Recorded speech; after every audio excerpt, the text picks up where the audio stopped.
thoughts, and you put your 2 cents in, where does the other penny go? This is original material from George Carlin.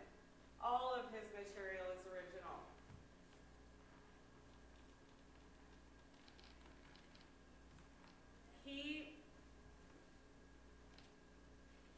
We can relate to this George Carlin character because he points, because we all use figures of speech every day, and he points out social norms for their mindlessness and the silliness of them, and lets us know how silly we're being.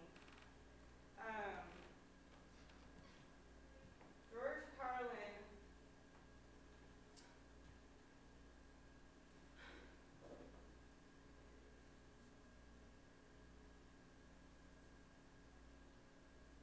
I can't do it. What's your keyword? Oh, I have one.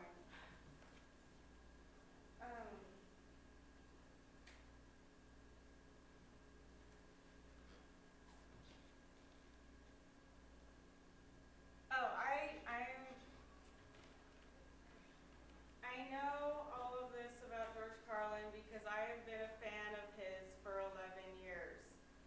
I own his box set of 14 HBO special stand-up DVDs, his final book that was published in 2009 called George Carlin's Last Words, and I have seen him live in November of 2003 at the CenturyLink Arena.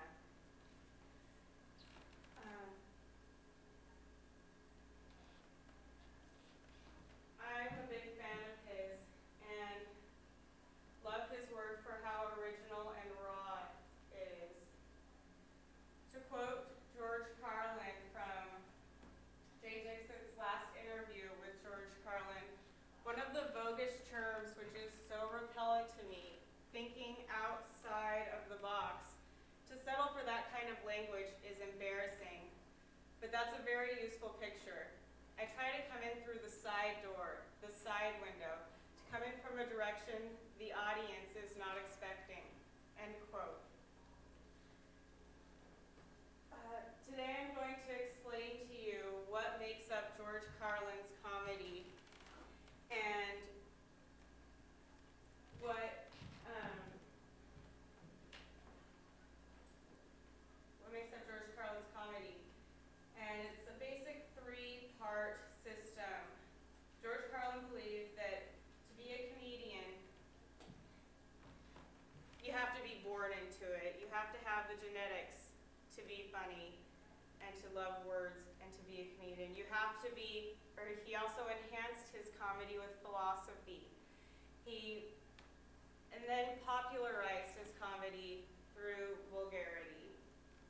I'm going to go in depth on all of these, and so you can better understand his comedy and perhaps become more Carlin-esque.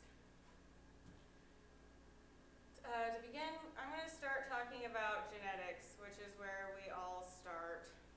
To quote George Carlin from his last interview with Jay Dixon, quote, "The Irish say, you don't lick it off a rock, kid." George Carlin is referring to his love of words and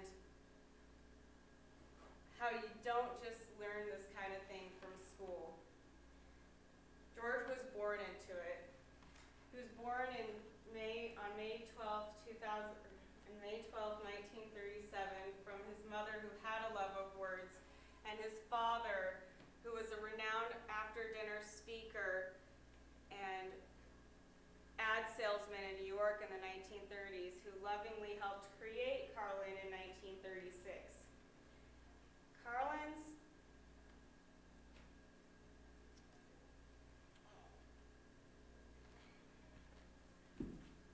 which is right there where he was conceived, just so you know. Carlin attended Corpus Christi Catholic School for his early years, which is where he began his class clowning. In 1953, Carlin graduated 8th grade tape recorder, which was his first tape recorder he's ever owned, and they were very rare then. He must have seen this as a foot in the door because he dropped out of school and took his class clowning to the neighborhoods of New York. His favorite thing to do was impersonate authority figures, not because he didn't have a distaste for authority figures, he had a genuine hatred for them. Carlin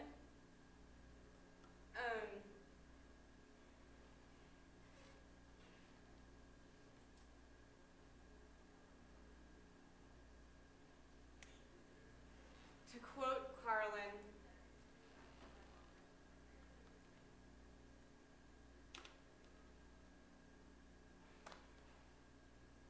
all right, so now I'm going to talk about the philosopher Carlin, who is quite popular.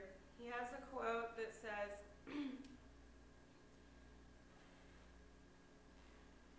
"These are the things I think about when I'm at home alone and the lights go out," end quote. George Carlin never wanted to make people think about anything.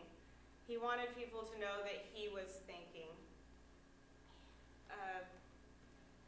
which was mentioned in his last interview with Jay Dixit.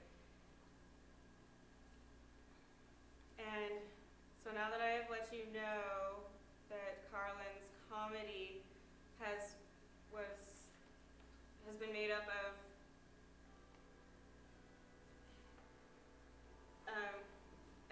of how he was made, enhanced with philosophy, and popularized by vulgarity, which was an FCC thing in 1978 and changed media forever. I just want you to know that you can be funny too. George Carlin said, "I like to spin out of here like one of those subatomic